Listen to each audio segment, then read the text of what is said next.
This video is sponsored by Squarespace.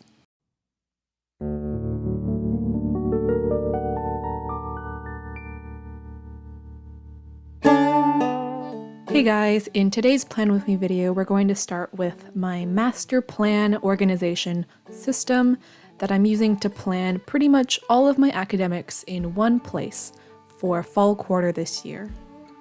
As you might know if you've watched some of my other videos, this is going to be my first year of university, although technically fall quarter is not my first quarter of taking summer classes.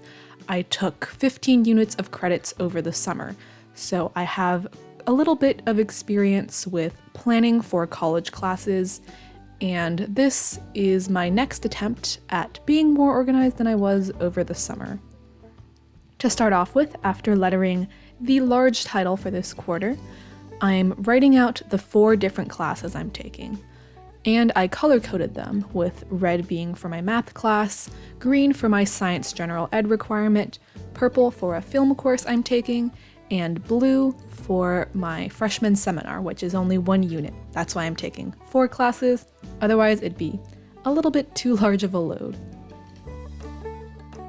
Below my color coding guide, I've set up a weekly calendar with time blocks of my class schedule.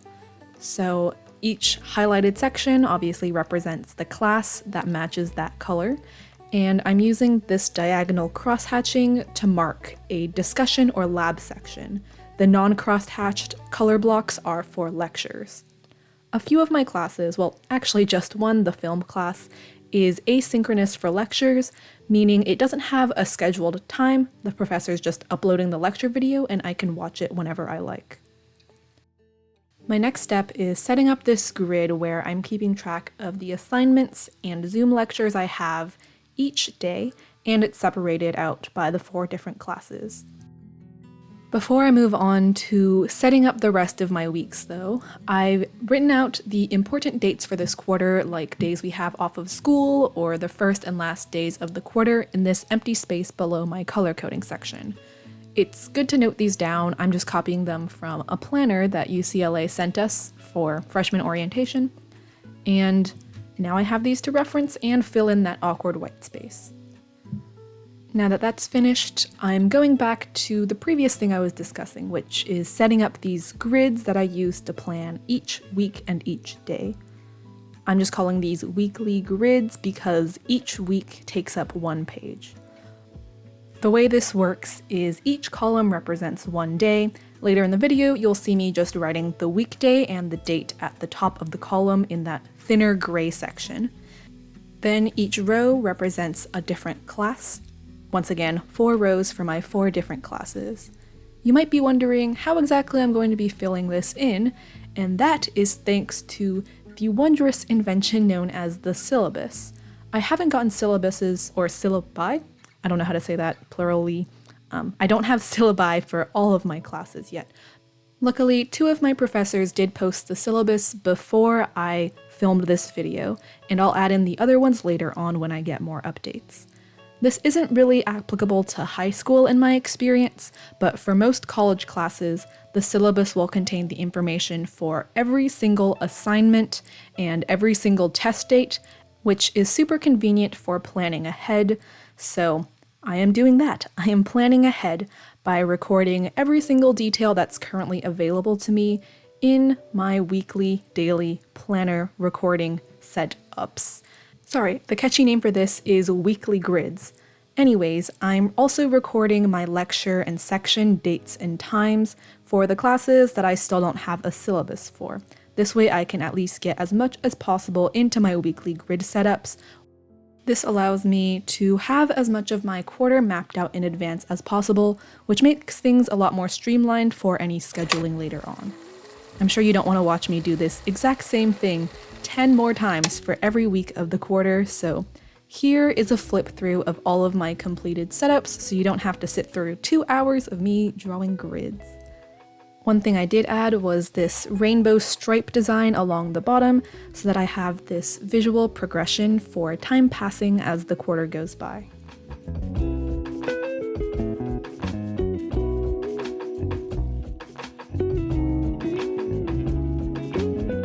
The second part of this video is my bullet journal monthly setup for October. You might be wondering, what happened to September? I actually did not do a September monthly setup because at the very beginning of the month, I had a rough couple of weeks with issues, and I didn't end up setting anything up until I had some actual mental stability at the end of the month, at which point it was a little bit too late to really set things up.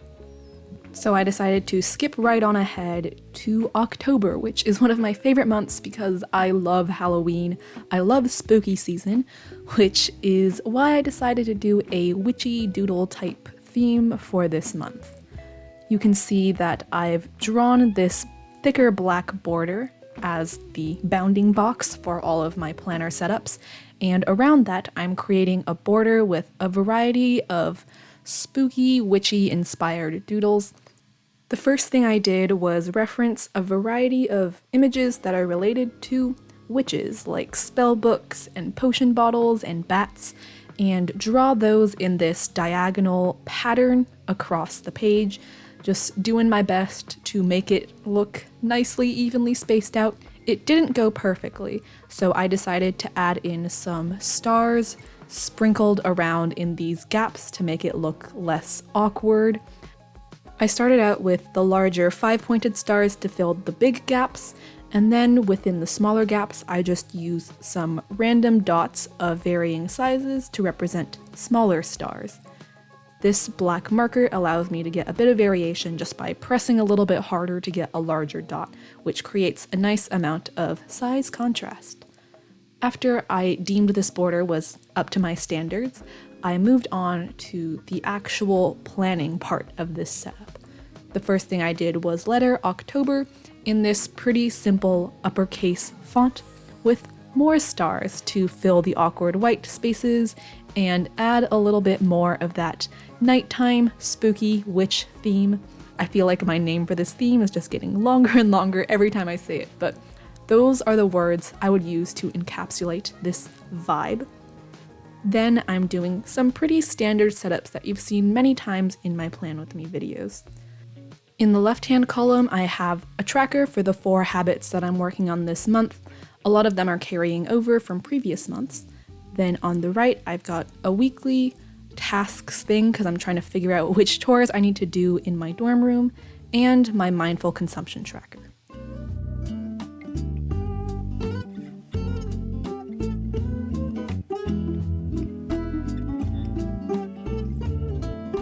This video is sponsored by Squarespace, the all-in-one website building platform.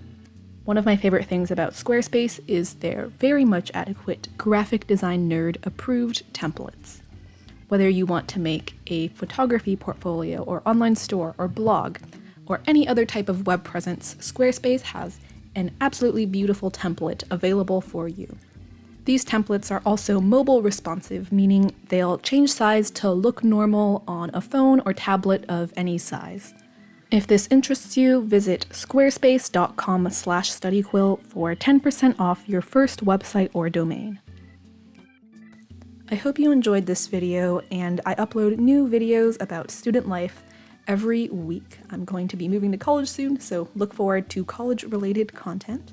I also post photos of my bullet journal and notes on my Instagram, which is @studyquill. See you next time!